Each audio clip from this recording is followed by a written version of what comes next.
I ran into this last week. Here's what fixed it for me. If you're looking to deposit money into your Bank of America account, follow these simple steps.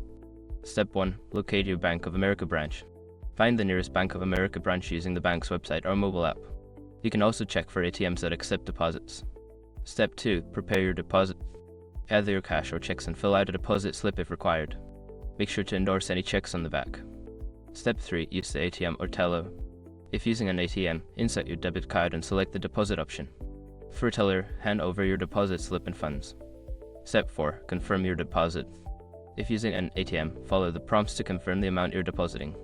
Keep an eye out for any errors. For example, if you accidentally select the wrong amount, the ATM might not let you correct it easily. Step 5. Keep your receipt. Before filing a refund or dispute, use the eshrock.com link in the description to open the refund dispute deadline calculator and confirm your deadline. Depositing money at Bank of America is straightforward once you know the steps. If you have any questions, don't hesitate to ask a bank representative. Happy banking!